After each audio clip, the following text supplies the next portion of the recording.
Hei, aku Connor, dan sekarang aku sedang rehat belajar yang layak kudapatkan untuk nongkrong dengan teman-temanku. Aku kuliah di Georgia Institute, dan yakin akan segera jadi arsitek terkemuka suatu hari nanti. Sekarang ada satu hal yang harus kuurus sebelum aku bisa menikmati hari libur dengan baik. Oh, itu dia. Connor, aku tak bisa lagi melakukan ini. Aku tak mau menyakitimu, tapi maaf, kita harus berhenti saling bertemu. Ya sudah, semua akhir merupakan awal yang baru. Tos. Aku adalah ahli dalam membuat pacar yang aku sudah bosan untuk putus denganku. Itu hebat.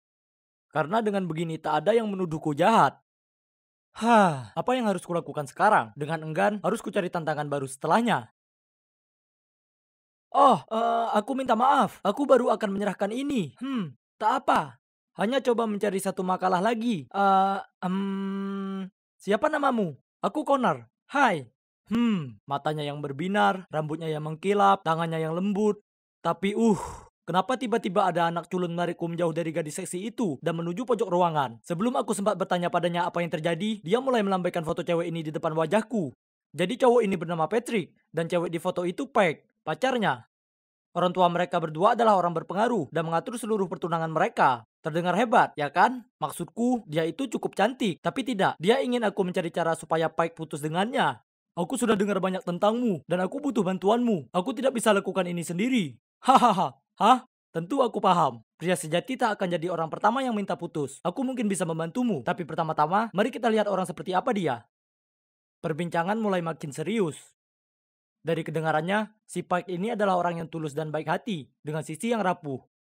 Jadi ini harus ditangani dengan ekstra hati-hati, supaya tak akan ada provokasi keluarga yang canggung dari klienku. Mungkin. Gak, ini tak akan berhasil. Cara itu pun tidak.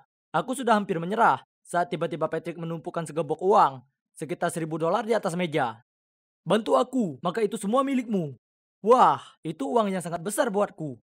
Aku bisa dapatkan PS5 hebat yang kuidam-idamkan. Lagi pula, dengan pesona dan ketampanan, bisa kubuat Pike jatuh hati padaku dan tinggalkan Patrick kapan saja. Jenius. Debutku harus spektakuler, jadi kulihat di internet, lalu menyewa beberapa orang untuk pura-pura jadi preman untuk menghalangi jalan Pike. Kemudian aku akan masuk dan menyelamatkannya. Rencana sudah disiapkan, jadi dengan santai aku jalan ke titik temu. Tapi, tidak. Siapa yang tahu kalau para pria itu preman sungguhan? Mereka mengancam kami, menyuruh kami serahkan semua barang milik kami, lalu memaksa kami pergi ke sebuah gedung terbengkalai. Oh Tuhan, $1.000 sangat tak sebanding dengan kehilangan nyawaku. Ya, aku memang takut, tapi insting merayuku muncul. Dan aku menoleh ke Pike dan mulai bicara dengannya. Oh astaga, dia sangat manis. Dan kuperhatikan bahwa saat dia bicara sesuatu yang menarik minatnya, dia mengernyitkan hidung. Dia sangat imut, tapi yang terpenting, sangat pintar. Kenapa demikian?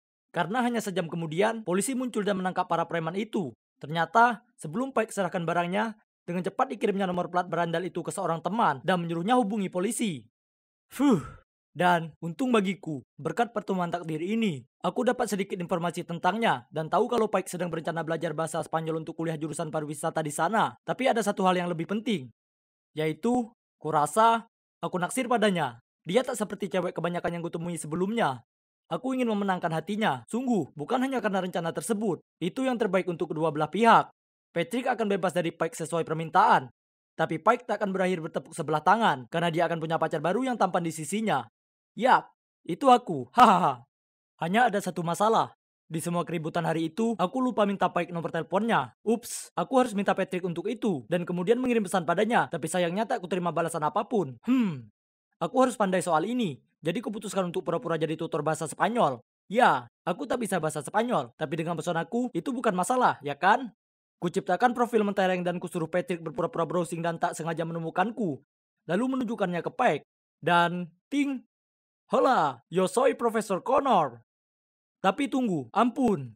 Andai saja aku belajar bahasa Spanyol lebih giat di SMA, karena sekarang kemampuan bahasa Spanyolku hanya sebatas kata-kata yang kuambil dari menonton maraton Money Heist. Jadi kusalin saja pelajaran bahasa Spanyol dari YouTube dan mengajarkannya ke Pike. Aku tak tahu apakah karena keterampilan mengajarku atau karismaku, tapi Pike sepertinya menganggapku jago. Tapi trik merayuku tak akan berjalan mulus. Aku tahu dia menyukaiku. Maksudku, siapa yang tak suka aku? Lagi pula dia memberiku tatapan imut dan tertawa dengan leluconku. Kedekatan kami tak dapat dipungkiri. Jadi saat kuulurkan dan kuletakkan tangan di atas tangannya, kurasakan ada percikan. Tapi kemudian dia memandang canggung dan menarik tangannya. Dia menyukaiku, ya kan? Jadi kenapa dia bersikap seperti ini? Aku tak pernah gagal merayu. Merasa frustasi, aku berjalan santai di jalan. Hah? Apa itu Patrick yang dengar yang berpegangan tangan dengan gadis? Ku kenali rambut panjang itu. Itu Pike. Uh, kenapa Pike tak kunjung juga campakan pacar payahnya itu? Dan kenapa dia tak mau pacaran denganku saja? Aku hendak pergi, tapi semakin kupikirkan, makin aku jadi kesal. Jadi aku menyuap sedikit untuk menghampiri Pike dan berkata, "Kenapa kau tak bersama Connor? Kau pengkhianat." Jahat, hah? Tapi hahaha, Patrick akan senang karena dia sekarang punya alasan sah untuk putus dengannya. Tapi saat gadis itu berbalik, kusadari kalau dia bukan Pike. Gadis malang itu tampak benar-benar kebingungan. Patrick mulai memakinya dan menarik lengannya sangat keras sampai dia hampir terjatuh. Hah? Di mana Patrick si culun? Dan itu sama sekali tak baik. Kemudian dia mengangkat tangannya untuk memukulnya, tapi aku muncul di depannya. Stop, tak ada alasan untuk memukul perempuan, bro. Patrick langsung menarik kerah bajuku. Beraninya kau main-main dengan bekiku. Melihat itu, gadis yang syok itu cepat-cepat kabur. Tidak, tidak, kukira itu Pike. Jadi kusewa anak hanya untuk memberimu alasan putus dengannya. Santai, bro. Patrick memahami situasinya, lalu berdeham dan berkata, "Oh, ya sudah, aku juga sudah bosan dengan Becky, Trims." Aku masih kaget dengan sisi brengsek Patrick saat dia segera berkata, "Oh ya, kau boleh hentikan rencana dengan Pike. Aku sudah putuskan menyukainya sekarang. Akhir-akhir ini dia begitu penuh semangat dan tak terlalu bergantung. Dia bilang padaku dia masih akan membayarku, lalu naik ke sebuah taksi. Uh, itu adalah versi Pike saat dia bersamaku. Aku memberinya semangat hidup, dasar kau brengsek. Terserahlah, mulai hari ini dia sudah bukan klienku, dan aku tak mau uang bodohnya." Hah, ini waktunya aku ceritakan Pike seperti apa Patrick sesungguhnya. Jadi ku atur pertemuan dengannya di sebuah kafe dan ceritakan padanya semuanya. Tapi saat dia sudah bisa mengatasi keterkejutannya, dia membentakku. "Aku tahu ini bagian dari rekayasamu. Maksudku, kau bohong soal bisa bicara bahasa Spanyol. Dan sekarang kau hanya mengarang cerita ini untuk memutuskan aku dan Patrick." Kemudian dia melempar buku pelajaran ke arahku dan bergegas pergi. Oh astaga, Patrick itu bajingan. Tapi aku tak bisa salahkan dia karena percaya padanya daripada aku. Aku sudah lihat langsung betapa dia itu serigala berbulu domba. Aku berusaha menemukan bukti untuk menunjukkan ke Pike, tapi si brengsek itu pastinya menutupi jejaknya. Seluruh tampilan luarnya sebagai kutu buku culun begitu tanpa celah. Dia masih si culun lamban, yang dengan goyah mencengkeram pegangan bus untuk pergi ke sekolah tiap hari. Dasar penipu. Kau tunggu saja Patrick, ini saatnya dunia tahu wajah aslimu. Dengan tekad, aku terus memata-matainya di keliling kota. Kemudian suatu kali seperti hari-hari lain, aku sedang bertugas saat ada segerombolan anak yang menghadangku, ditemani Patrick yang menuju ke arahku. "Ini dia ketum pasir kita." Oh, sepertinya aku ketahuan. Seluruh gerombolan itu mengelilingiku, tinjunya sudah siap. Ya, aku cukup ketakutan. Tak mungkin bisa kulawan gerombolan sebanyak ini. Kuangkatkan kepalan tanganku dan bersiap merasakan sakit. Tapi kemudian seseorang berteriak, "Hentikan!" Itu Pike. Tiba-tiba Patrick langsung mengubah perilakunya dan menyuruh gerombolan itu pergi. Dia cerita ke Pike kalau kucuri barangnya dan teman-temannya membantunya mendapatkannya kembali. Apa? Babi, Connor bukan pencuri. Aku tahu itu dengan pasti. Pasti ada salah paham. Tolong jangan menuduhnya begitu. Wajah Patrick berubah. Dia meraih tangan Pike dan menariknya pergi berkata, "Kita akan bertunangan akhir bulan ini. Jangan berkata apa-apa lagi." Oke, jadi aku mungkin telah memasuki pesta pertunangan mereka, tapi aku sembunyi di belakang, sementara pidato sedang berlangsung. Kemudian yang membuatku terkejut saat Patrick bicara mereka berdua melihatku. Lalu Pike menoleh padanya dan gelengkan kepala. Menyakitkan melihatnya seperti ini, mungkin dia berubah pikiran. "Apa maksudmu? Ini karena Connor." Pike diam saja, sementara orang tua Patrick jadi geram. "Beraninya kau selingkuh dari anakku? Kau pikir kau ini siapa?" "Pike, apa yang terjadi?" "Sungguh, Pike, katakan sesuatu." Merasa tertekan dan ketidakadilan atas semuanya, Pike yang malang tampak putus asa saat berusaha keras menahan tangis. Aku sungguh tak tahan melihatnya seperti ini, jadi aku keluar dari kerumunan untuk membelanya. "Semuanya tenang. Pike itu gadis yang paling baik dan luar biasa, dan dia pantas dapat lebih dari si brengsek ini. Jangan dengarkan dia. Dia itu pencopet dan pencuri tunangan orang." Aku sudah muak mendengarkan fitnah laki-laki ini. Jadi kulayangkan pukulan tepat di wajahnya yang sok. Ya, pesta pertunangan itu tentunya menjadi kacau balau. Kuperhatikan kerusakan di depanku. Konsekuensi dari yang sudah kuperbuat. Oke, jadi mungkin datang ke sini bukan ide terbaik. Sebenarnya, ini semua salahku karena setuju membantu Patrick sejak awal. Atau, aku tak seharusnya jadi orang brengsek dari semula. Merasa lesu, aku tiba di rumah dan melihat kalau aku dapat pesan dari Pike. Jantungku berdebar-debar saat membukanya. "Terima kasih atas semuanya, dan coba latih bahasa Spanyolmu, karena itu lebih buruk dariku. Selamat tinggal." Dan itu adalah pesan terakhir yang dia kirim padaku. Setelahnya aku habiskan sebulan berusaha menghubunginya, tapi tak menerima balasan. Jadi akhirnya aku kumpulkan tekad untuk pergi ke rumah Paik, dan aku diberitahu kalau dia sudah pergi ke Spanyol lebih awal dari jadwal. Mungkin guncangannya begitu besar sampai Paik ingin meninggalkan tempat ini secepat mungkin. Ini semua salahku. Aku ini yang paling brengsek di cerita ini, dan sekarang aku kehilangan gadis ini. Sayangnya, balas dendam itu kesenangan. Jadi aku masuk. Langsung menuju ke meja Patrick di mana dia mabuk di pelukan segerombolan gadis-gadis. Memotretnya, lalu mengirimkan itu ke keluarganya. Apa yang sudah dilakukan di malam hari, terlihat di siang hari, kawanku. Beberapa hari setelahnya aku dengar kalau setelah terungkap, orang tua Patrick menyita semua kartu banknya. Bahkan pacarnya yang sekarang mencapakannya. Jadi itu kesepakatan putus terakhir untuk tamu istimewaku. Dan sekarang tebak di mana aku berada. Mencari gadis pujaan hatiku tentunya. Dan kali ini akan kupastikan aku tidak mengacaukannya.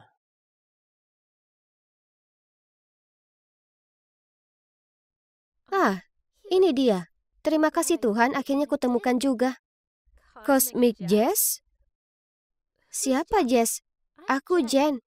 Kau Cosmic Jazz, admin dari kotak surat astrologi rahasia. Berhentilah berpura-pura, aku tahu ini kau. Aku sudah baca buku catatanmu. Analisa astrologimu luar biasa. Kau benar-benar paham dengan tugasmu soal cowok yang kukatakan padamu ingin kutaklukkan. Kau ini idolaku. Hah? Oh, ternyata cewek seksi kami si Keira ini, dia cewek aneh yang bertanya padaku, atau sebaiknya ku sebut aliasku Cosmic Jazz, untuk membantunya merayu para cowok? Tapi dari semua orang, kenapa harus dia yang tahu tentang identitasku? Dia tahu terlalu banyak. Ayo kita berteman, oke? Aku akan menjaga rahasiamu. Aku janji. Oke, tapi tak ada yang boleh tahu soal ini. Persahabatan rahasia. Aku paham. Ini permintaan pertemanan atau sebuah kontrak? Aku seharusnya tak berteman dengan cewek seksi penghuni di sini, tapi sepertinya aku tak punya banyak pilihan. Jika sampai ada yang tahu kalau aku ini Cosmic Jazz, maka aku akan didepak dari grup admin astrologi. Hei, kau ini buta atau apa? Kau tak lihat jalan? Ku ambil bukuku dengan diam. Lebih baik aku tak terlibat dengan si pencari perhatian ini. Aku hendak pergi saat Rebecca meraih tanganku. Kau tak bisa pergi begitu saja. Kau rusakkan layar iPhone baruku. Jadi aku mau tahu apa yang akan kau lakukan soal itu. Kepalamu itu untuk pajangan atau apa? Karena kau bertingkah seperti anak manja tak punya otak. Apa kau lihat? Kau tak tahu siapa aku. Dan kenapa kau memutar matamu? Keira tak berhenti di sana. Saat dia sudah selesai mengejek Rebecca, dia membuatnya berlari, menangis. Kemudian Keira mengedip padaku dan berjalan pergi. Cewek Leo imut dan terkenal mau berteman denganku. Kurasa itu bukan hal yang buruk, ya kan? Di balik tampilan luarnya yang kompetitif dan kurang ajar, Keira itu sebenarnya cewek yang hangat dan optimis. Tapi tak heran, karena Leo biasanya sangat tulus dan berdedikasi. Dia bahkan memberiku gaun putih cantik ini, hanya karena dia bilang itu cocok dengan warna kulitku. Oh tidak, sekarang aku mengacaukannya. Dasar botol saus bodoh. Aku bergegas ke kamar mandi, mencoba membersihkannya. Jasmine, beri aku batang sabun itu. SOS! Ini. Oh ya Tuhan. Apa? Melalui tirai kulihat bayangan seorang cowok jangkung sedang mandi. Kau harusnya berhenti merangsek masuk ke kamar mandi seperti itu. Kita ada penghuni baru. Dia... Tunggu, bisakah aku selesaikan dulu di sini sebelum kita berkenalan secara resmi? Jasmine minta maaf padanya, lalu menyeretku keluar dari sana. Ternyata itu Mark, teman sekelas kakakku David, dan dia akan tinggal bersama kami sementara dia menyelesaikan program magangnya. Mark berjalan keluar dari pancuran tak lama setelahnya, dan ya Tuhan, dia sangat menawan. Lihatlah kulit kecoklatan itu, otot yang terlihat, dan senyum yang cerah. Terima kasih semesta. Dia perkenalkan dirinya, tapi telingaku berdenging, dan aku tak bisa mendengar apapun. Cupid sudah menyerangku. Dia bahkan membantuku membersihkan saus tomat di seluruh karpet dan lantai dapur. Sungguh laki-laki yang baik. Lalu saat suasana sudah mulai tenang, aku menyelinap ke kamar David dan mencari-cari di sekeliling. Mencoba temukan lebih banyak informasi mengenai temannya yang seksi ini. Lalu itu dia, Mark lahir di tanggal 22 Mei. Jadi dia itu Gemini. Hadiah sempurna bagi cewek Aquarius. Aku pergi ke sekolah dengan langkah ringan. Oh, sungguh hari yang indah. Dengan cepat aku berbaris saat ku dengar peluit pelatih. Kabar yang beredar adalah kami punya pelatih basket baru yang sangat tampan. Oh, ayolah. Bagaimana bisa ada pelatih yang tampan? Tapi, oh ya ampun, itu sulit dipercaya. Mark, cowok Gemini impian yang berasal dari rumahku itu adalah juga pelatih baruku. Bukti apa lagi yang kuperlukan kalau ini merupakan takdir? Sepulang sekolah, aku hendak cerita ke Keira tentang takdirku ini. Ketika dia memberi info mengenai target barunya, si cowok Taurus. Ini kali kedua dalam sebulan. Aku hendak menceramahinya, tapi kemudian dia menyogokku dengan buku Jan Spiller baru. Jadi, ku periksa tabel kelahiran mereka. Menarik. Setelah begitu banyak usaha yang gagal, Keira mungkin telah menemukan pasangan yang tepat. Tapi setelah seminggu berusaha membuat cowok ini terkesan, Keira gagal total. Cowok Taurus ini tak suka dengan antusiasmeku. Aku tak paham. Aku sudah tunjukkan betapa baiknya aku membantu orang lain. Dan aku bahkan mengganti gayanya untukku. Aku sungguh mencoba pakai gaun vintage selutut yang bau seperti kapur barus itu. Dan dia bahkan tak melirikku sekalipun. Biar ku periksa. Aku tak paham kenapa ini bisa salah. Oke, biar ku ambil beberapa camilan. Ku hitung ulang dan menggambar bagan, tapi masih belum bisa memecahkannya. Mungkin dia sudah punya pacar? Atau mungkin dia tak tertarik perempuan? Dalam kasus ini aku tak bisa membantu sama sekali. Hanya bisa menutup kasus Leo Taurus ini dan membuka cerita cinta Aquarius Gemini. Ku bolak-balik baganku dan Mark. Kami sangat cocok. Lalu ku gambar saja bentuk hati melingkari potretnya dan menempelkannya. Aku punya berita mengejutkan, Jen. Jeritan Keira yang menusuk membuatku tersentak. Kenapa ada guru olahraga di lantai bawah rumahmu sedang bicara dengan Jasmine? Oh, dia tinggal di kamar David untuk sementara waktu. Apa? Kenapa kau tak cerita padaku berita panas itu? Tunggu, itu buku catatanmu? Jangan bilang itu Mark, oke? Dengan cepat aku berbalik untuk mengambil buku itu, tapi Keira lebih cepat. Jadi, kau juga suka Mark. Itulah kenapa kau memberiku nasihat untuk jadi idiot di depannya, ya kan? Hah? Cowok Taurusmu itu Mark? Tentu saja, aku tak tahu itu. Maksudku, dia bahkan bukan seorang Taurus. Ya, dia Taurus. Tapi kau sudah tahu ini. Sekarang kau coba mengelabuiku dengan informasi kelirumu supaya kau bisa cari tahu lebih banyak tentangnya. Jika kau mau, aku akan tinggalkan dia untukmu. Aku tak sebutuh itu, tak sepertimu. Tak bisa dipercaya. Kau sungguh berpikir kau akan bisa temukan para mantan pacarmu itu tanpa saran dariku? Jelas, aku ini cantik. Kau hanya bantu aku mempercepat semuanya.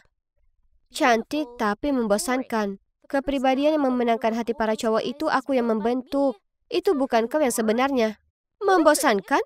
Beraninya kau. Akan kutunjukkan padamu betapa jauhnya aku dari kata membosankan. Keira kemudian pergi. Oke, baiklah. Dia tinggal di dunia khayalan tentang dirinya sendiri. Sungguh delusional. Aku tak perlu seorang teman yang tak masuk akal. Di waktu yang sama, ku terima banyak sekali pemberitahuan di kotak surat rahasiaku. Oh tidak, foto dan infoku bocor di forum. Aku langsung masuk ke akun administrator. Anonimitas adalah peraturan nomor 1 di grup, jadi sekarang mereka telah mendepakku. Pekerjaan favoritku, para penggemarku. Keira, itu sudah keterlaluan. Baiklah, kau mau main kotor? Akan kutunjukkan yang kotor. Ini sudah waktunya daftar panjang pacar Keira dipublikasikan di forum sekolah. Keira si pemakan segala adalah panggilan baru yang para murid sematkan padanya. Oh ya sudah, itu salahnya sendiri karena menggoda 11, tidak, 12 cowok hanya dalam setengah tahun. Apa dia berusaha mencari pacar dari setiap zodiak atau bagaimana? Mari kita akhiri ini. Ini karena Mark, kan? Kau tak akan miliki dia. Dia milikku. Baiklah, kalau kau bisa memenangkan hatinya dalam sebulan, maka aku akan minta maaf karena bohong soal koleksi pacarmu. Jika tidak, kau harus tulis postingan menyatakan kalau aku bukan Jess. Oke, pegang kata-katamu sendiri. Keira itu cewek kompetitif, tapi dalam pertarungan ini, aku pasti akan menang. Maksudku, ayolah. Dia bahkan tak bisa dapatkan tanda bintang Mark yang benar. Meski dia koki yang buruk, Keira masih mencoba mengirim kue-kue menjijikkan yang dibuatnya untuk Mark. Tapi tentu saja, Markku membuangnya ke tempat sampah setelah gigitan pertama. Dia juga pura-pura pingsan dan jatuh ke pelukannya tiap pelajaran basket. Mark terlihat sangat tak nyaman. Sungguh tak heran, mengingat dia itu 100% Gemini, bukan Taurus. Jadi akting cewek rapuh itu tak akan berhasil padanya. Sedangkan hubunganku dengannya, ya, itu berjalan dengan baik. Dan terima kasih berkat tanda bintang kami yang telah ditetapkan, yang harus kulakukan hanyalah menjadi diri sendiri. Contohnya, pada malam lalu, saat aku kebetulan menyebut ada bintang jatuh, dengan antusias dia mengajakku dan Jasmine pergi melihatnya. Kemudian minggu lalu, dia mengundangku dan Jasmine ke peternakan seorang teman, yang mana sangat asik. Kulihat tatapan menawan yang diberikannya padaku. Jadi andai Jess tak ada di sana, dia pasti akan mengutarakan cintanya padaku. Dan itu benar bahwa tak perlu kutunggu lama, karena malam itu, tiba-tiba ku dengar ada ketukan di pintuku. Manis sekali, ditinggalkannya 2 tiket nonton untukku. Rasakan itu, Keira. Aku tahu aku akan menang kali ini. Aku berencana sekali mengambil foto kami berpegangan tangan di bioskop dan mengirimnya ke Keira. Malam berikutnya, tak kulihat Mark di rumah. Jadi kurasa dia ingin aku menemuinya di bioskop. Ini sangat romantis. Aku ada di bangku yang tepat, tapi dia belum ada di sana. Jantungku berdetak sangat kencang sampai kukira akan meledak. Saat filmnya dimulai, lampu dipadamkan. Dan saat itulah ada yang mendekati baris tempat dudukku. Dengan gugup aku pura-pura menatap layar saat dia datang duduk di sebelahku. Kenapa kau di sini? Lebih ke apa yang kau lakukan di sini? Kami berdua menonton keseluruhan film bersama dengan amarah dan ketidaksabaran. Siapa yang mengatur semua ini? Kami bergegas keluar dari bioskop untuk melihat Mark. Hanya saja, dia sedang bergandengan tangan dengan seorang cewek. Jasmine? Kami mengejar mereka, tapi Jasmine hanya mengangkat bahu dan tersenyum. Jadi, selama ini dia berusaha memenangkan hati Jasmine, bukan aku. Kemudian dia berjalan ke arah kami dan memberiku kartunya. Sana belilah es krim, pizza, apa saja. Bersenang-senanglah, aku dan Jasmine akan kembali nanti. Apa itu tadi? Kuperhatikan kartu kredit itu dan terkesiap saat kulihat tanda Timin di sudut kartu. Bagaimana aku lupa kalau Gemini punya banyak kepribadian? Timin adalah pendiri kotak surat astrologi. Siapa yang kira kalau pemimpin grup ini adalah seorang guru? Orang yang tinggal bersamaku, pacar saudariku, gebetanku, dan bahkan gebetan sahabatku. Keira memberiku tatapan menenangkan. Sekarang kami berdua bertepuk sebelah tangan. Tapi sesuai gaya Leo, Keira sudah menyiapkan mangsa berikutnya. Jangan sedih, ini hanya tes lain. Menurutmu apa zodiak cowok itu? Dia cukup tampan dan dia pasti seorang Libra, ya kan? Aku tertawa kecil lalu menyandarkan kepala di bahunya. Mark, atau sebaiknya aku sebut Timin, membuatku sadar kalau sebelum aku bisa berharap temukan pasangan impianku, aku perlu membuat beberapa kesalahan terlebih dahulu. Aku mungkin belum temukan cinta, tapi ku dapatkan kembali temanku. Jadi itu cukup berarti, bukan? Paling tidak tes persahabatan ini berhasil. Aku baru sampai di sekolah, tapi aku bisa tahu ada yang tak beres. Bro, ada apa ribut-ribut? Apakah lakukan hal gila lagi? Lihat ini. Astaga, jijik. Maaf, salah jalan. Lewat sini. Ini, Bu Stewart, kepala sekolah kita yang baru. Di depanku seorang wanita dengan tatapan tajam yang memancarkan aura menakutkan. Ya, itu di luar dugaan. Karena kami semua mengira Pak Smith yang akan memimpin. Karena dia sudah mengabdi sebagai wakil kepala sekolah bertahun-tahun lamanya. Tiba-tiba, ponsel semua orang bergetar. Ada apa dengan wajah tegas itu? Dia tampak begitu marah pada dunia. Apa dia alergi dengan kulit kita? Rok semua orang terlalu pendek. Tak ada pesta dansa tahun ini. Sulit dipercaya. Dia ini kepala sekolah atau sipir penjara. Perhatian para cowok. Dia tahu tempat merokok rahasia kita. Astaga, lihat semua wajah yang disematkan di ponsel mereka. Para penyebar gosip. Selama beberapa hari berikutnya, rumor tentang kepala sekolah kami yang baru sepertinya tersebar kemana-mana. Info tentangnya sepertinya lebih banyak dicari daripada tiket Imagine Dragon. Dan juga, sejak hari pertama kepala sekolah tiba di sini, serangkaian cerita aneh mulai beredar. Suatu hari aku berjalan menuju kelas dan mendengar cerita paling konyol di dunia. Sekolahku berhantu. Dasar idiot. Diam-diam aku merayap di bawah meja. Lalu tiba-tiba aku julurkan kepala ke atas dan berteriak, "Bu!" Yang menyebabkan semua temanku melompat ketakutan. Hahaha, dasar payah. Semua cerita seram itu omong kosong. Kau tak percaya? Hah? Tapi Stacy melihatnya. Oh tidak. Stacy? Aku tak tahu mereka menyeret gebetanku ke dalam masalah gosip konyol ini. Dia biasanya cewek yang paling pintar. Tak yakin apa yang mempengaruhinya. Setelah itu, Stacy rendahkan suaranya dan mulai bicara dengan bersemangat soal pertemuannya dengan siluet yang muncul di depan kantor kepala sekolah. Tapi yang paling buruk, sebelum dia bisa melihatnya lebih dekat, siluet itu menghilang. Itu mungkin cuma penjaga keamanan. Tidak, saat aku pergi, aku masih melihatnya tertidur di ruangannya. Dia bahkan memeriksa kamera dan melihat Stacy hanya berdiri dan mengatakan halo, meski tak ada seorang pun di sana. Seram kan? Kemudian cerita berlanjut ketika seseorang menyatakan kalau kepala sekolah yang baru adalah penyihir dan membawa kekuatan jahat ke sekolah. Oh Tuhan, Stacy, aku perlu menariknya keluar dari kacaunya omong kosong ini sekarang juga. Tapi tak peduli apapun yang kukatakan, dia bersikeras. Aku melihatnya dengan mata kepalaku sendiri. Bagaimana jika memang mampu melakukan sihir hitam? Oh, ayolah. Kita ini bukan anak kecil lagi, Stes. Kekuatan jahat, penyihir, setan, mereka tak nyata. Tapi kamu mungkin akan dapat masalah kalau kepala sekolah mulai menyelidiki siapa yang menyebarkan rumor. Josh, ini membuatku gila. Aku harus pastikan apa yang kulihat. Tapi aku takut. Bisa kau ikut denganku? Kumohon. Aku ragu sejenak kemudian mengangguk. Oke, gerbang belakang, jam 10 malam ini. Mari kita sudahi ini. Ditambah, ini akan jadi kesempatan besar membuat gebetanku terkesan, ya kan? Malam itu, aku tiba di titik pertemuan kami lebih awal dan menunggu. Aku kedinginan, dan aku takkan bohong. Aku merinding. Oke, tenanglah Josh.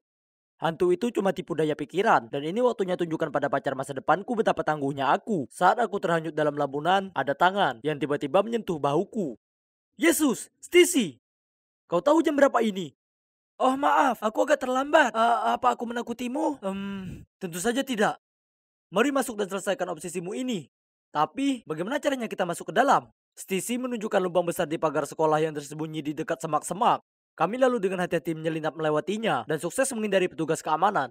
Mudah sekali. Di dalam, seluruh koridor sekolah gelap gulita. Dan lampu jalanan bersinar melalui jendela kaca. Skenario ini terlihat seperti film horor, tapi tak ada yang perlu ditakutkan, ya kan? Kugunakan senter untuk memandu Stacy ke ruang kepala sekolah. Saat tiba-tiba suara pekikan keras membuat jantungku mau berhenti. Stacy bergelayut padaku ketakutan. Tenang, kurasa itu hanya suara dari pengeras suara yang berderak.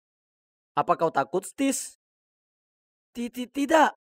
Ayo kita pergi. Tapi kemudian segera setelah suara berisik itu berhenti, suara seram lain muncul. Langkah kaki. Apa petugas keamanan sudah melihat kami berdua? Aku berbalik dan tak ada apapun kecuali ruang kosong. Begitu saja. Kami lanjut berjalan dan dia juga berjalan. Dan ketika kami berhenti, dia juga berhenti. Kemudian segera saat langkah kaki itu mulai bergegas ke arah kami, kuraih tangan Stacy dan berlari secepat yang kubisa. Masuk ke ruangan kepala sekolah dan menutup pintu. Dengar, Stacy, langkah kaki itu mungkin dari petugas keamanan. Kau tahu, jelas kita satu-satunya yang ada di sini. Jadi, berhenti percaya dengan hal seperti ini, oke? Aku baru saja selesai bicara saat tiba-tiba pintu terbuka lebar. Dan, bisa kulihat sosok tak bergiming berdiri di sana. Itu dia! Ya Tuhan, aku begitu takut sampai ketutup mataku dan pegangan ke Stacy. Kemudian saat kubuka mataku, bayangan itu mendekati kami. Ketakutan, aku segera menuju pintu untuk kabur. Dan, bang! Baik aku dan hantu itu terjatuh. Mike, apa kau tak apa? Mike? Kami bertiga duduk dengan canggung di tepi jalan di luar sekolah. Tak perlu angin dingin untuk membuat hatiku membeku. Karena ternyata Stacy sudah punya pacar. Pacarnya itu tak lain adalah Mike, sahabatku. Aku buang-buang waktu berlagak jadi pahlawan. Dan jika kalian penasaran kenapa Mike ada di sana, jawabannya adalah untuk membantu Stacy menggelar pertunjukan hantu ini. Itu benar. Baik suara derak dan langkah kaki itu semua buatannya. Tunggu dulu. Kenapa dia mengarang cerita hantu ini? Dia bahkan siapkan suatu drama untukku dan yang lain untuk mengakuinya. Stacy menjelaskan kalau ini hanya karena kepala sekolah yang baru terlalu kasar. Membuat aturan ketat dan menyusahkan para murid. Hah? Tapi kurasa tak ada satupun dari aturan itu banyak berpengaruh baginya. Maksudku, toh Stacy selalu jadi murid teladan. Jadi kenapa dia harus berbuat sejauh ini? Aku bertanya tapi Stacy hanya mengacuhkanku dan memintaku untuk merahasiakannya. Di beberapa hari berikutnya, orang-orang terus bertanya padaku mengenai ekspedisi tengah malamku. Awalnya, aku hanya diam saja karena tak mau terlibat dalam gosip yang mengganggu. Dan teringat lagi tentang bagaimana sahabatku ternyata adalah sainganku dalam percintaan. Bagaimanapun, rumor tentang sekolah berhantu beredar cepat dan sampai ke media. Ketakutan melingkupi sekolah. Beberapa murid bahkan pindah ke tempat lain karena mereka terlalu ketakutan. Meskipun aku bukan penggemar aturan ketat kepala sekolah, apa yang Stacy lakukan sudah kelewatan batas. Suatu hari, aku hendak mencarinya untuk selesaikan ini ketika kulihat dia jalan sendiri menuruni tangga pintu keluar. Stacy, aku tahu kau ini putri kepala sekolah dan admin dari grup obrolan seram yang muncul belakangan ini. Apa? Stacy adalah putri dari kepala sekolah? Tak bisa dipercaya. Dan bukankah orang itu Pak Smith, wakil kepala sekolah? Mungkin kita mengejar hal yang sama. Apa kau tak mau ibumu kerja di tempat lain juga, betul kan? Tapi caramu sepertinya tak berjalan begitu baik. Jadi apa saran Anda? Ada cara lebih mudah, yaitu memberiku stempel ibumu. Aku akan atasi ini. Ini terlalu bahaya. Bagaimana saya bisa mempercayai Anda? Sekarang kita di pihak yang sama. Kau mungkin tak ingin ibumu tahu apa yang sudah kau perbuat di belakangnya, ya kan? Segera setelah Pak Smith pergi, aku langsung lari ke Stacy. Tidak, kau tak bisa lakukan itu. Kau bahkan tak mengenalnya secara langsung. Hati-hati. Tapi Stacy bersikeras melakukan caranya sendiri. Dia bilang kalau sejak ayahnya meninggal, dia sudah mulai lelah dengan aturan-aturan ibunya. Sekolah adalah satu-satunya tempat di mana dulu dia merasa bebas. Tapi sekarang, itu juga telah hancur baginya. Aku tak bisa hidup 24/7 di bawah kurungan ibuku. Apa kau mengerti? Nah, itu benar. Bahwa jadi anak seorang guru pasti sudah cukup membuat stres. Apalagi jadi anak kepala sekolah yang tegas. Itu pasti lebih melelahkan. Tapi berkonspirasi dengan Pak Smith adalah langkah yang terlalu jauh, ya kan? Dan apa yang akan terjadi. Beberapa hari berikutnya, banyak sekali pesan bocor mengenai kepala sekolah memalsukan skor untuk meningkatkan ranking sekolah. Dan tentu saja, ia akan jadi subjek dari prosedur kedisiplinan dan mungkin keluar dari pekerjaannya selamanya karena melanggar etika profesi. Kulihat Stacy. Wajahnya muram dan tiba-tiba dia melesat keluar kelas. Aku mengejar dan mencarinya kemanapun, tapi dia tak bisa kutemukan. Hingga aku dengar suara isak tangis dari kantin yang terbengkalai. Syukurlah itu dia. Melihatku, Stacy pecah tangisnya dan mencurahkan isi hatinya. Dia tak menyangka konsekuensi tindakannya dan dengan naif membiarkan Pak Smith mengambil untung dari kepercayaannya dan menyusun semua ini. Stis, kurasa yang terbaik adalah untuk memberitahu ibumu kebenarannya. Masih ada waktu memperbaiki ini. Cepat, sebelum terlalu terlambat. Dia menyeka air matanya dan memberiku pelukan, lalu setuju untuk pergi mencari ibunya. Bu, aku menyesal. Aku yang mulai rumor itu dan bersekongkol dengan Pak Smith untuk membantu menghancurkan karir ibu. Kukira kepala sekolah akan meledak, tapi kemudian yang mengejutkanku, ia mendekat dan menarik Stacy ke dalam pelukannya. Aku tahu semuanya jadi berat, sejak ayahmu tak lagi bersama kita. Aku hanya begitu khawatir dirimu membuat pilihan yang salah dan akan mengambil langkah keliru hingga aku mulai bersikap lebih tegas padamu. Aku menyayangimu, pernah bermaksud memberi beban seberat ini padamu. Aku minta maaf. Tolong maafkan Sisi, dia tak pernah bermaksud menyakiti Anda dan merasa tak enak sekali tentang itu. Semua baik-baik saja. Terima kasih banyak, Josh, telah bercerita padaku soal ini. Hah? Ibu sudah tahu semuanya? Ya, aku sangat khawatir kalau kau akan diperalat. Jadi kuceritakan padanya mengenai percakapanmu dengan wakil kepala sekolah. Dan rumor bahwa kepala sekolah harus berhenti dari pekerjaannya, itu aku yang sebarkan. Maksudku, itulah bagaimana Stacy menyadari kalau yang dilakukannya itu keterlaluan dan bisa mendapatkan konsekuensi besar, ya kan? Meskipun ibunya memaafkannya, Stacy masih gugup karena dia telah memberikan Pak Smith stempel ibunya. Itu tak apa sayang, apa yang kau lakukan secara tak sengaja membantuku mendapatkan bukti penggelapannya dengan pura-pura menjadi aku. Pelanggarannya akan segera ditangani. Semua sudah baik sekarang, tugasku di sini sudah selesai. Kuperbaiki hubungan Stacy dan ibunya. Tapi yang terpenting, kubuktikan kalau sekolah ini tak berhantu. Hahaha. Jadi, apa selanjutnya? Nah, Stacy pasti merasa tergerak dengan aksi heroiku dan mulai tumbuh rasa untukku. Karena dia putus dengan Mike. Tak lama setelahnya, lalu mengajakku kencan. Tapi Mike sahabatku, dan tak mungkin aku membuatnya sedih karena cewek. Jadi aku menolaknya. Lagi pula, sisi nakalnya itu cukup menakutkan. Para cewek memang berbahaya. Hahaha. Apa biasanya kamu duduk di atas orang asing saat pertama kali bertemu mereka? Si brengsek ini, aku akan segera menunjukkan kepadanya bahwa dia mempermainkan gadis yang salah. Tidak apa-apa. Tolong jangan pukul dia. Jangan khawatir. Dan ini karena sudah memalak anak kecil. Tidak, kamu salah. Dia baru saja menyelamatkanku dari para tukang palak itu. Dan dia baru saja mengajariku cara melawan mereka. Ya ampun, pikirku. Itu hanya karena tas anak laki-laki itu tergeletak di tanah dan cowok itu memegangi lengannya seolah hendak memukulnya. Aku dengan canggung berdiri, benar-benar berteriak meminta maaf lalu langsung berlari pulang.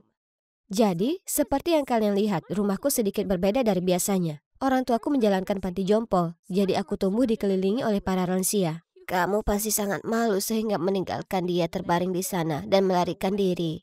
Pertama kali aku bertemu suamiku, aku juga menjatuhkannya dengan Dolio Cagiku. Mungkin anak ini adalah jodohmu? Tidak mungkin, Bu Jones. Tiba-tiba ayahku mendengus melewati kami.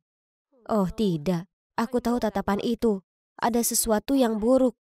Akhir-akhir ini keuangan kita tidak begitu baik. Aku mengejarnya untuk memastikan dia baik-baik saja dan menemukannya sedang berbicara dengan seorang pria di halaman. Saat melihatku, pria asing itu melambai padaku. Apa kamu kenal orang ini? Hah? Itu adalah pria yang hampir aku pukul sebelumnya.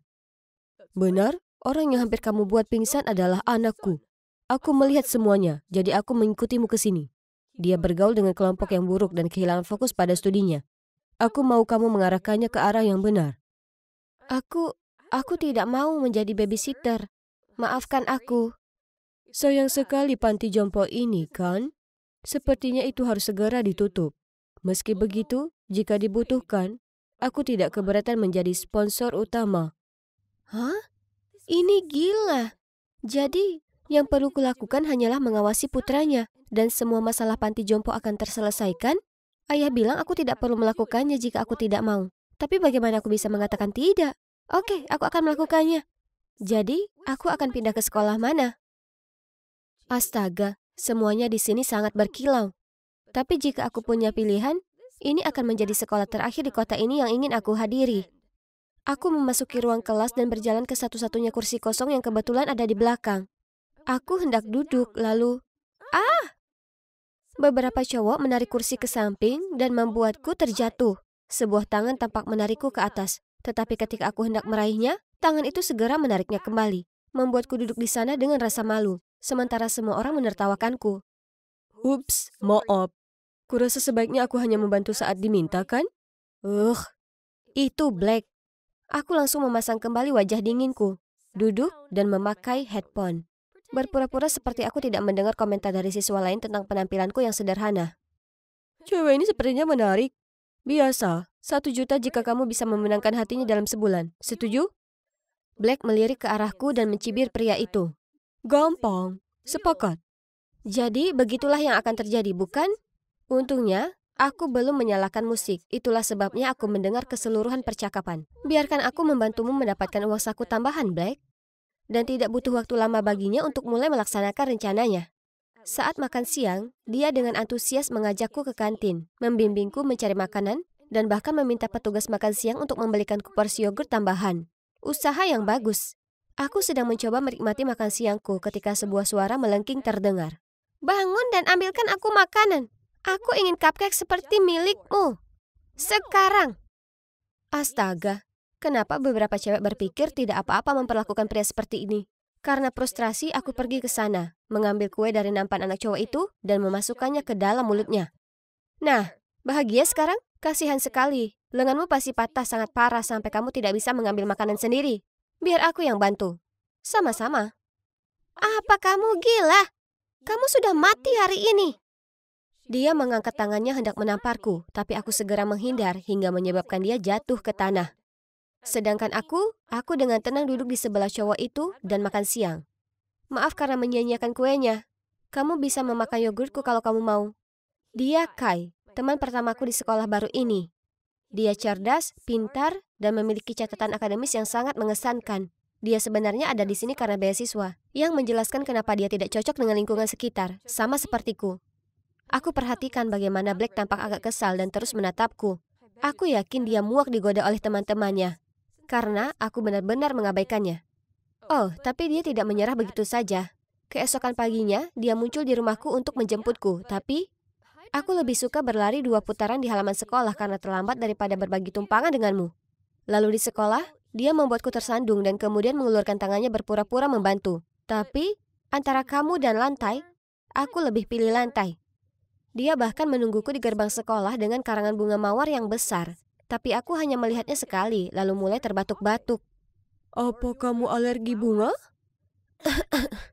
Tidak, aku alergi ke orang yang tidak dewasa dan membosankan, sepertimu. Lalu aku pergi. Seolah-olah semua cewek bisa tertipu oleh tipuan payah ini. Hal ini berlanjut selama beberapa minggu berikutnya. Tapi suatu saat, dia mendekatiku di perpustakaan saat aku sedang belajar dengan Kai dan memberiku sebuah kalung. Aku melihatnya lalu memberikannya kembali kepadanya dan berbalik untuk berbicara dengan Kai. Serius? Kamu menolakku karena kutu buku ini? Kai cerdas, gagah, dan canggih. Tidak sepertimu. Kalian cuma pembuat onar. Apa kamu meremehkanku? Oh, akhirnya. Aku bertanya-tanya berapa lama waktu yang dibutuhkan bagimu untuk mengetahuinya. Belum lagi, kamu tidak pernah membantu sekalipun dalam esai bahasa Inggris. Kamu ada di grupku, tapi mungkin berpikir The Grapes of Words adalah brand rock atau semacamnya. Jadi, kalau aku bisa menyelesaikan esai itu sendiri, maukah kamu berkencan denganku? Baik, tapi kamu harus mendapatkan nilai A. Kalau tidak, kamu bisa melupakannya. Dan trikku berhasil. Black benar-benar menyelesaikan esainya sendiri. Dia pintar, tapi dia malas belajar, dan itu membuatnya membuat kesalahan kecil. Saat esai itu diserahkan kembali, wajah Black muram. Dia mendapat nilai B. Dan meskipun dia tahu pelajarannya sudah berakhir, dia tetap tinggal di kelas untuk membaca kembali komentar gurunya. Sepertinya ini adalah pertama kalinya dia benar-benar berusaha melakukan sesuatu. Ada apa? Masih menyangkal kegagalanmu? Black berbalik tanpa menatapku. Cowok kaya yang kalah untuk pertama kalinya terlihat sangat manis. Jadi, aku menaruh hadiah dengan pesan di dalamnya di meja Black. Tak perlu dikatakan lagi, dia sudah sangat gembira. Di dalamnya ada satu set baju yang kubelikan untuknya dan undangan ke bar di akhir pekan. Kalian penasaran kenapa? Oh, kalian akan lihat sendiri. Sabtu malam itu, Black muncul dengan baju yang kuberikan padanya dan terlihat sama sekali tidak senang. Aku tidak bisa masuk memakai ini. Itu sangat kuno. Teman-temanku akan menertawakanku. Kamu mengundang temanmu juga untuk membuktikan kamu memenangkan taruhan, kan? Kalau kamu dapat 1 juta itu, apa aku akan dapat bagiannya? Kamu sudah mengetahuinya? Awalnya aku cuma bercanda. Tapi sekarang... Ayo masuk sekarang. Jangan khawatir. Kita tidak akan lama di sini. Aku menyeretnya masuk. Dan seketika itu juga teman-temannya tidak menyia-nyiakan kesempatan untuk menggodaku. Apakah ikannya terpancing? Ya, aku terjebak. Cepat beri dia uang. Keluarganya bangkrut dan sangat membutuhkan uang. Hah? Apa? Kamu berbohong. Lihat, dia memakai pakaian sumbangan. Bahkan pakaian bermereknya telah dilikuidasi. Aku mengedipkan mata pada Black dan dia langsung bereaksi. Pinjamkan aku uang. Aku butuh tempat tinggal, mobil sport, dan uang saku juga. Pada titik ini teman-temannya berubah menjadi jahat dan mengatakan kepadanya bahwa dia tidak lagi memenuhi syarat untuk menjadi anggota kelompok mereka. Kamu tidak perlu melakukan itu. Aku sudah tahu mereka cuma berteman denganku demi uang. Tapi seperti itulah orang-orang. Kenapa dia berpikir seperti itu? Dia pasti tidak pernah dirawat dan dicintai dengan baik. Singkirkan wajah itu. Ini kan kencan. Biarkan aku menebusnya untukmu. Sebuah bar yang cocok dengan baju itu. Jadi aku menyeret Black ke pesta malam kami. Aku memberitahu semua orang kalau aku membawa seorang teman untuk membantu. Dan para orang tua segera menyuruhnya melakukan segala macam hal. Bu Hastings memintanya memanjat pohon untuk menggantungkan tali lampu. Pak Derbyshire memanggilnya untuk memotong kayu untuk api unggun. Dan Pak Shaw ingin dia mencicipi bir buatannya. Lalu detik berikutnya, Black sudah duduk di singgasana drum. Sudah lama sekali kami tidak mempunyai relawan muda. Anak itu kelihatannya lumayan ganteng, kan? Aku melihat cara dia memandangmu. Dia tidak cocok untukku. Aku mengangkat bahu sebagai tanggapannya, dan tiba-tiba merasa kecewa. Ya, aku menyukai sisi berbeda dari dirinya. Tapi kami berdua masih berasal dari dunia yang berbeda. Keesokan paginya di sekolah, aku masih melihat Black berkumpul dengan teman-temannya yang rakus. Sepertinya dia belum mempelajari pelajarannya. Frustrasi karena semua usahaku sia-sia, aku membuka lokerku. Catatan apa ini? Temui aku di perpustakaan jam 6 sore ketika semua orang sudah pulang. Aku punya kejutan untukmu. B. Aku tidak seharusnya seperti ini, kan? Menunggunya di perpustakaan berjam-jam sampai semua orang pergi, gugup dan bersemangat.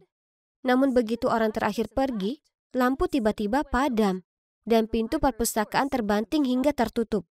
Apa yang terjadi? Mungkinkah surat itu bukan dari Black? Aku berteriak karena ketakutan. Itu benar. Aku mungkin unggul dalam seni bela diri, tapi aku benci kegelapan. Dengan tangan gemetar aku memutar telepon untuk menelpon Black. Dan kemudian merosot ketakutan dan terisak. Pada saat itu, suara pintu terbuka mengagetkanku.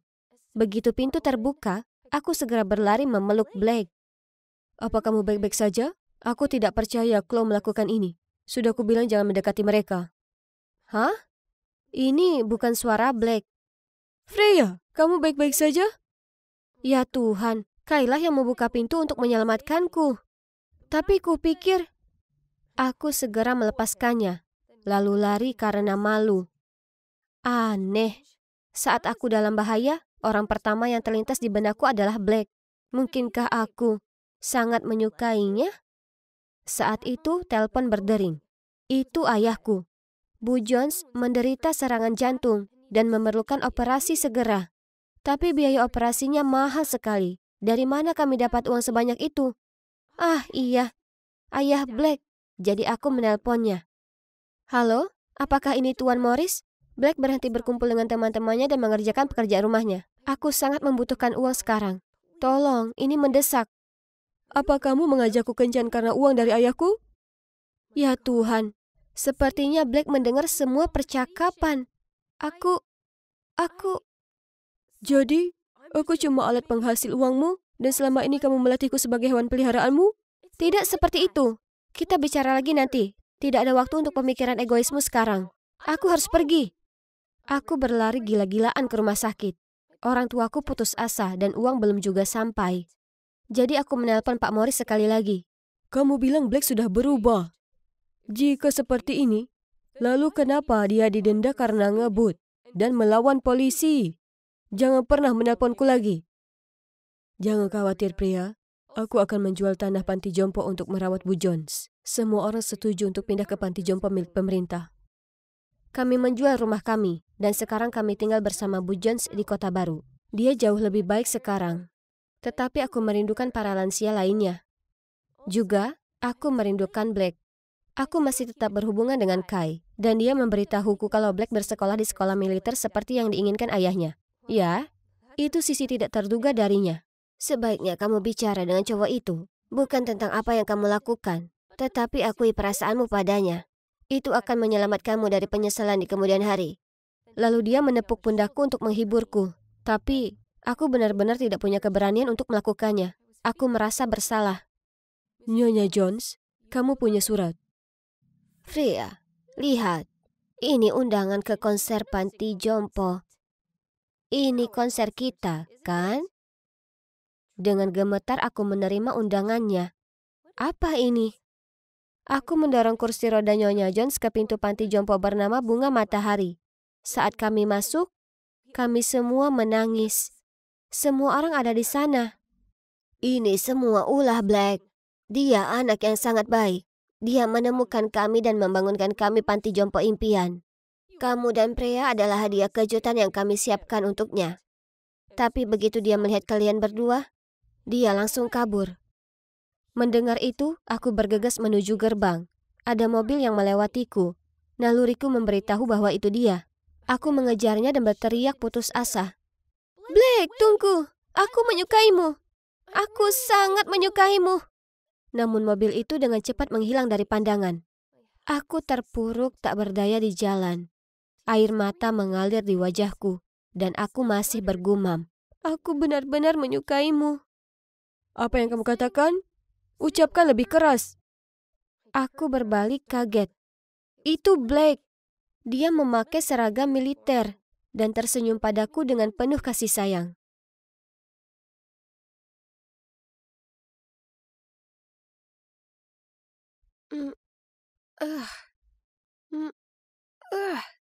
Kenapa pagar ini harus tinggi sekali?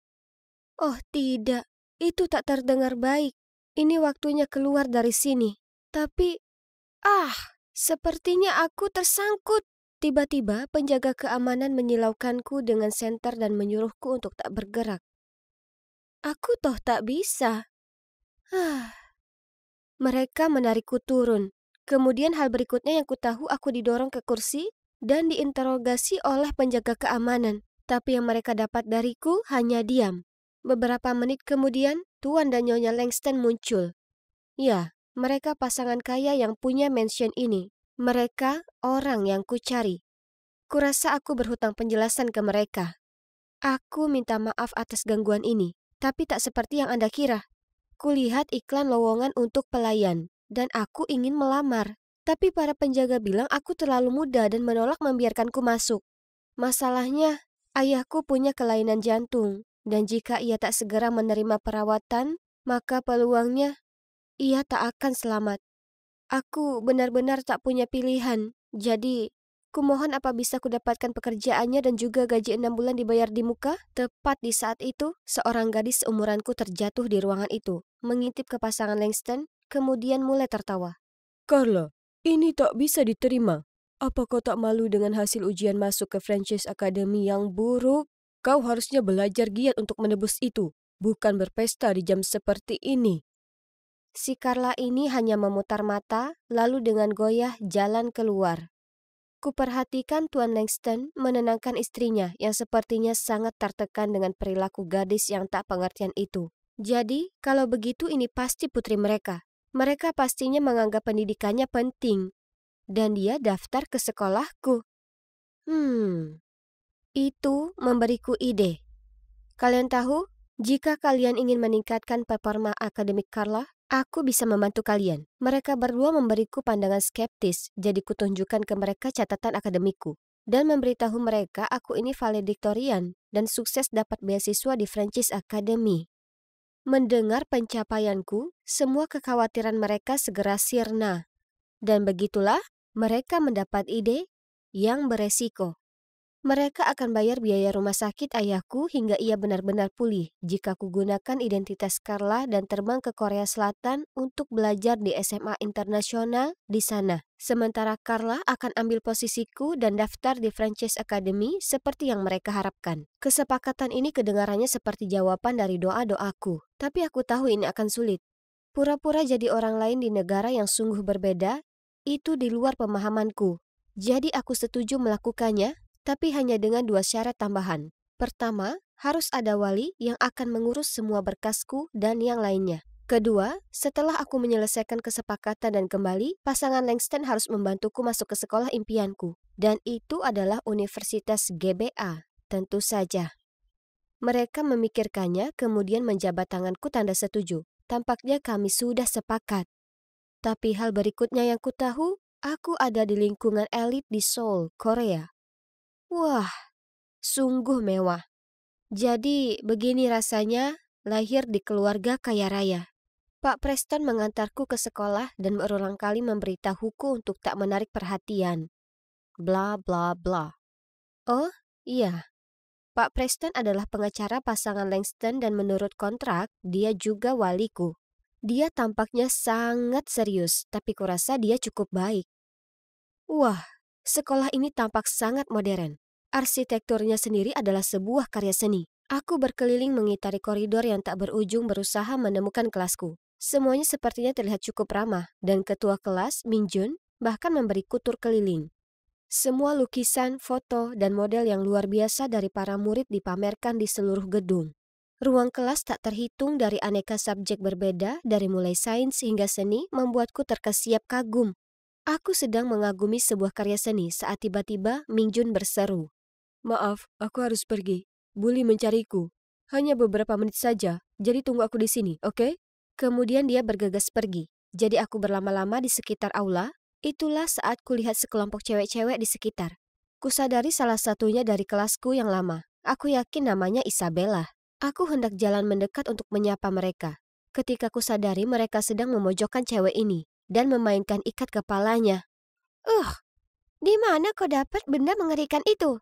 Kurasa itu dari toko loak atau semacamnya. Kudengar itu tempat orang miskin belanja.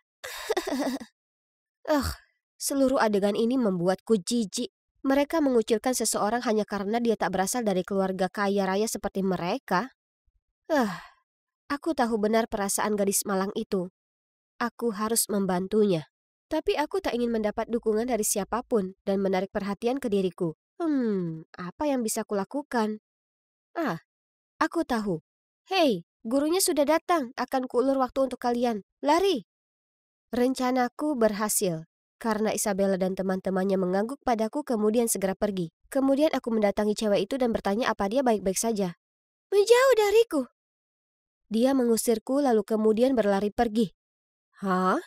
Aku hanya berusaha menolong. Saat aku berbalik, kulihat Mingjun melihatku. Sedikit terkesan kurasa.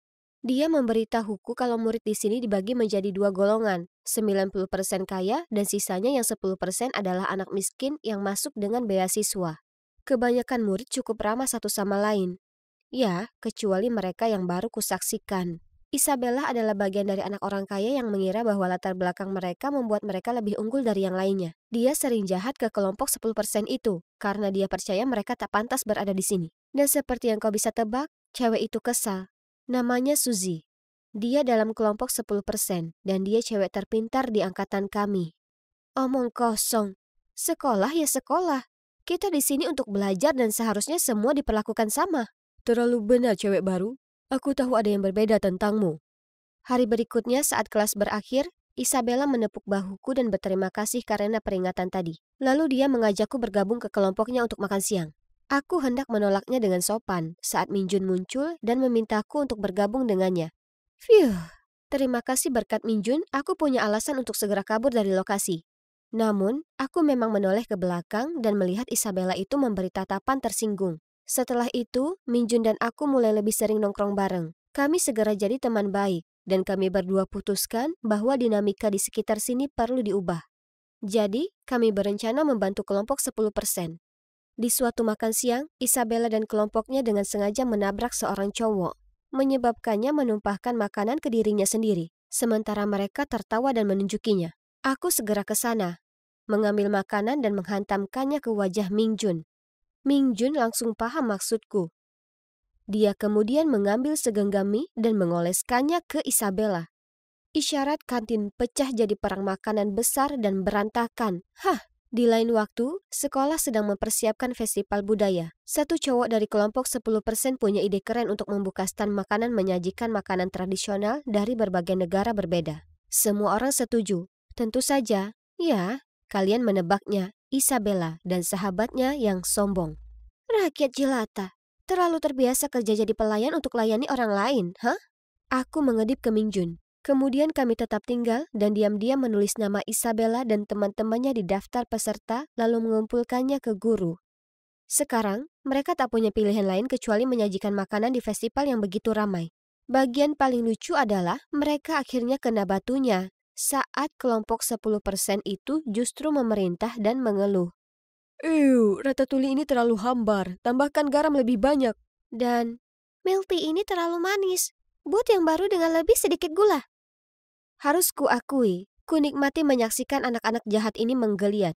Tapi kurasa kesenanganku ini bukannya tak diperhatikan, karena setelahnya Isabella mendatangiku.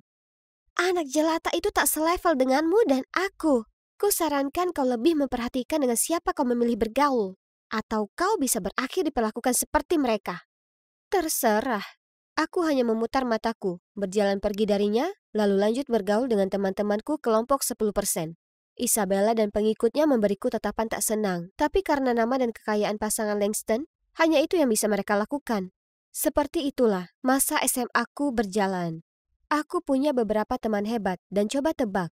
Ya, aku sekarang pacaran dengan Mingjun. Aku suka sekali berada di Korea Selatan ini, dan aku bahkan mulai suka dengan Preston, yang meskipun pemarah, sekarang kuanggap seperti keluarga bagiku. Maksudku, jangan salah. Aku sangat merindukan keluargaku di rumah, tapi sekarang ayah makin pulih dan kami rutin FaceTime. Meskipun hidupku sekarang menakjubkan, jauh di lubuk hatiku aku selalu merasa seperti hidup dalam mimpi. Tak ada satupun dari hal ini benar-benar milikku, dan semua akan berakhir segera setelah kutinggalkan tempat ini. Dan akhirnya, pekan terakhirku di sini pun tiba. Saat aku sedang belajar untuk ujian akhirku, ujian SAT, kuterima pesan dari nomor tak dikenal. Aku tahu rahasiamu. Tinggalkan ujian atau akan kuungkap dirimu. Apa? Siapa kira-kira itu? Kutelepon nomor itu dan suara yang terdistorsi mengangkat teleponnya. Aku memohon padanya untuk memberitahuku kenapa dia melakukan ini. Tapi dia hanya menjawab, "Kau tak perlu tahu. Lakukan saja seperti kataku." Kemudian dia menutup telepon. Untung bagiku, Preston tak hanya pengacara yang hebat, tapi juga jenius soal teknologi. Berkat dia, kami melacak lokasi telepon. Aku bertaruh kalian sama penasarannya denganku untuk mengetahui siapa itu. Dan sekarang adalah momen kebenarannya. Hah? Tak mungkin. Berdiri di sana tampak terkejut adalah Suzy. Kenapa dia lakukan ini padaku? Ini tak masuk akal. Maksudku, aku tahu kami tak berteman, tapi aku tak memusuhinya. Kenapa dia begitu membenciku sampai berniat merusak hidupku seperti ini? Kumohon, biar ku jelaskan. Sejak kau tiba di sini, aku kehilangan posisi teratas di sekolah, yang artinya aku juga kehilangan beasiswa penuh untuk kuliah. Keluargaku tak akan pernah mampu membiayainya sendiri. Jadi kuputuskan untuk menyelidikimu. Dan itulah saat kutemukan kalau kau bukan Carla Langston yang asli. Dan kau dibayar oleh orang tuanya untuk mencapai semua catatan akademik ini untuknya. Aku paham kenapa kau kesal, tapi kau tak perlu memerasku. Kau tak terlihat seperti seseorang yang akan lakukan hal seperti itu. Jadi agak mengecewakan yang sudah kau perbuat. Aku tak begitu. Aku di jalan buntu, Airin. Kau harus pahami. Ini merupakan seluruh masa depanku yang akan hilang. Dan untuk apa? Supaya cewek kaya manja bisa masuk ke kampus tanpa berusaha sama sekali? Sepertinya aku harus banyak berpikir. Pada akhirnya, aku sadar bahwa yang kurasakan terhadap Suzy adalah rasa kasihan. Ini semua salahku, dan tak adil bagi orang sekompeten Suzy, seluruh masa depannya harus hancur karenaku. Jadi, aku harus lebih dewasa di sini. Kuputuskan meminta pasangan Langston agar memberi Suzy tempat di Universitas GBA, yang sebelumnya dipesan untuk sebagai bagian dari kesepakatan. Maksudku, jangan khawatir. Dengan otak cerdas ini aku bisa dengan mudah masuk ke sana sendiri, ya kan? Dan kemudian segera setelah aku selesai ujian, diam-diam ku tinggalkan Korea Selatan, tanpa mengucap selamat tinggal pada semua orang, termasuk Mingjun. Suzy dan aku naik penerbangan yang sama kembali ke US. Dia terus mengucap terima kasih di sepanjang perjalanan ke sana. Dan, ya bisa kita bilang, di saat pesawat mendarat, kami jadi teman baik. Tapi, semua tak berjalan semulus yang kumaksudkan. Ternyata Carla bahkan lebih lalai dari yang kukira sebelumnya. Yang dia bisa lakukan hanyalah dapatkan diploma SMA dengan nilai-nilai buruk yang membuat syok. Sekarang ini adalah nilai-nilaiku yang jelek. Impianku untuk masuk universitas bergengsi pupus sudah. Sebaliknya, aku harus puas dengan perguruan tinggi komunitas. Beberapa tahun berlalu, dan tak ada sehari pun aku tak memikirkan tentang Korea Selatan atau Mingjun. Aku tak bisa bicara dengannya lagi. Aku sudah janji ke pasangan Langston akan putuskan semua kaitanku di sana. Maksudku, Suzy adalah pengecualian. Suatu hari saat keluar dengan Suzy, dia tunjukkan padaku sesuatu yang menarik di Facebook. Kemudian kami kebetulan menggulir postingan Mingjun yang bunyinya, "Akhirnya kutemukan kau, cinta dalam hidupku." Hatiku hancur. Wah, sepertinya dia sudah temukan orang lain, sementara hatiku masih merindukannya.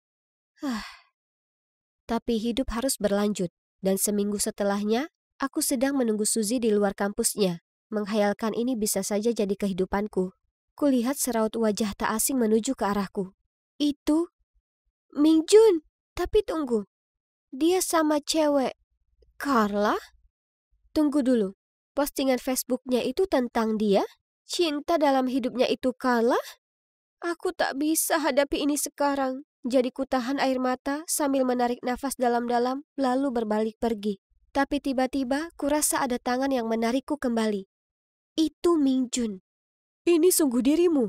Akhirnya kutemukan kau. Aku terus mencari sejak kelulusan. Lalu informasiku mengarahkanku ke sini dan kepada aku. Carla muncul di sebelahnya dan tersenyum lebar padaku. Hei, siapa aku yang bisa hentikan cinta sejati? Jadi kukatakan padanya nama aslimu dan membantunya mencarimu. Maksudku, kau kan pintar, jadi aku tahu kau akan masuk ke kampus ini juga. Tidak, kau sudah kacaukan nilaiku, ingat? Ya sudah, itu sudah tak penting lagi. Aku berbalik dan melihat ke arah Mingjun. Aku minta maaf, Mingjun. Aku ingin beritahu padamu semuanya, tapi aku tak bisa. Dengan menggenggam tanganku di tangannya dan memberiku senyum menawan ini, aku sudah menemukanmu dan percayalah padaku. Sekarang, itu yang paling penting.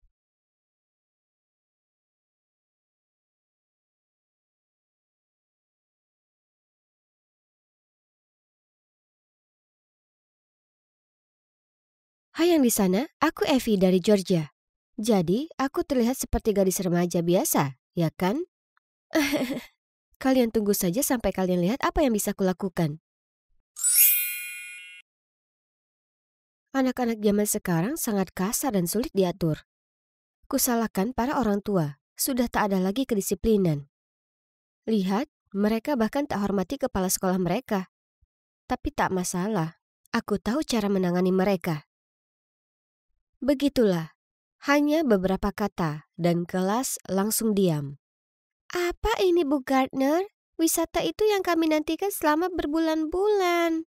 Berkat perilaku buruk semuanya. Ya, lebih tepatnya berkat tindakan kalian 25 orang dari 300 murid yang ada. Tak seorang pun punya sesuatu untuk dinantikan tahun ini. Oke, kalau begitu Bu, hukum kami. Tapi kenapa harus menyeret seluruh angkatan dalam hal ini? Kelas yang lain pasti tak akan membiarkan kami sendiri setelah ini. Tak seorang pun suka dihukum. Itulah kenapa itu berhasil. Sekarang, kita lihat apa yang rekan kalian katakan soal ini ya.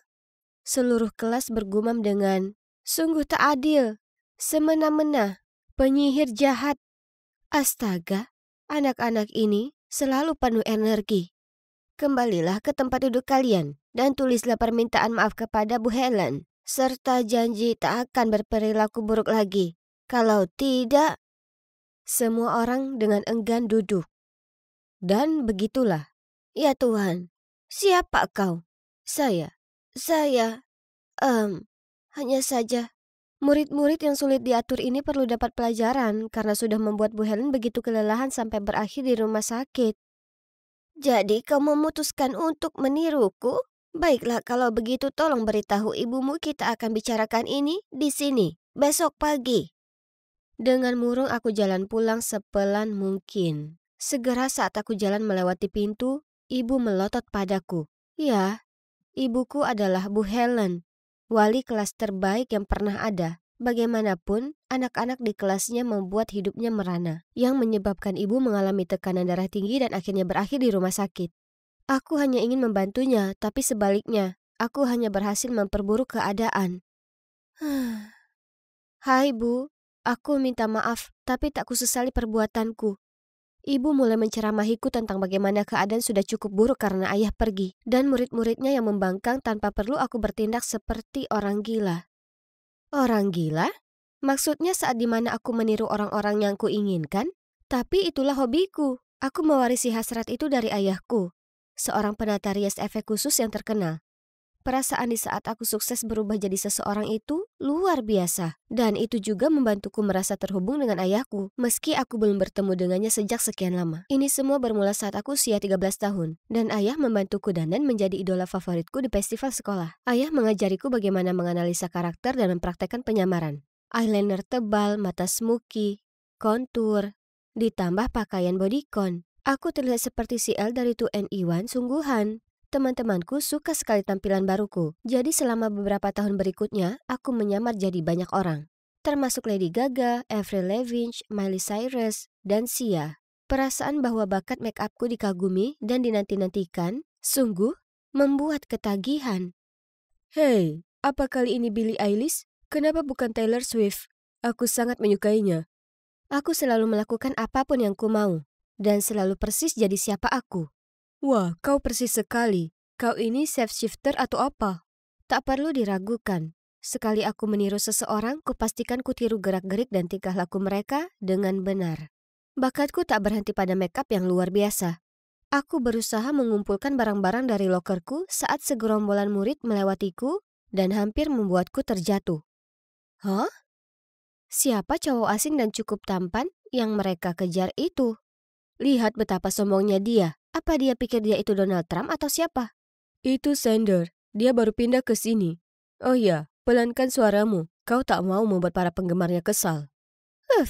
Aku tak takut dengan cewek yang terlalu kemayu itu yang tergila-gila dengan cowok. Tak ada yang membuatmu takut ya kan, Evie? Sekarang ayo kita makan granola. Leo mungkin suka granola yang membosankan, tapi tidak, terima kasih. Aku akan makan hamburger dan ayam goreng. Billie Eilish bukan tipe yang menolak makanan lezat untuk omong kosong penggila sehat. Oh, itu dia lagi si Sander yang menyebalkan. Tapi kali ini dia mengincar Kayla, gadis seksi sombong dari kelasku. Ada cowok yang mendekatiku dan minta selfie denganku. Kemudian tiba-tiba ku dengar teriakan. Kau pikir kau sedang apa? Aku berbalik dan melihat apa yang terjadi. Dan kulihat Kayla mengamuk ke gadis malang yang tak sengaja tersandung dan jatuh ke pangkuan Sander. Apa yang kau pikir kau lakukan? Lihat dirimu sendiri sebelum mencoba menarik perhatian cowokku. Dasar bodoh dan jelek. Sombongnya. Apa dia pikir kecantikannya begitu memukau sampai bisa membantunya mempertahankan cowoknya? Tapi tidak dengan otak kosong itu, sis. Setelah beberapa hari riset, aku muncul ke sekolah tampil persis seperti Kayla. Kusempurnakan semuanya, mulai dari rambut pirangnya, make up, pakaian, cara jalan, dan suara. Jujur, kali ini aku cukup gugup. Berpakaian sebagai orang yang aku sungguh kenal selalu lebih menyeramkan, terutama saat temannya sedang berjalan mendekat. Wah, gaun ini cantik sekali. Kau ini sungguh fashionista sekolah kita, Kay. Ayo, Sander menunggu kita di lapangan olahraga. Tolonglah, kau pikir aku sungguh mau ada kau di dekatku? Aku hanya memanfaatkanmu. Dan kamu, kau terus membuntutiku seperti peliharaan. Itu tragis sekali. Apa kau gila? Aku tahu kau juga suka Sander. Aku bisa lihat tatapan mesra yang kau berikan padanya. Setelah aku putus dengannya, akan kupertimbangkan memberinya padamu. Aku berjalan pergi meninggalkan para cewek itu kebingungan. Tapi aku tak bicara apapun yang berbeda dari apa yang Kayla pikirkan. Ya kan? Andai saja dia sangat berterus terang dengan teman-temannya. Sekarang, mari kita lihat ke target utama. Memikirkannya membuat bulu kuduku berdiri. Aku sedang sibuk, sayang. Nongkrong saja dengan teman-temanmu sekarang. Dia sedang main Call of Duty di ponselnya. Aku di sini untuk putus dengannya. Tapi, tunggu dulu.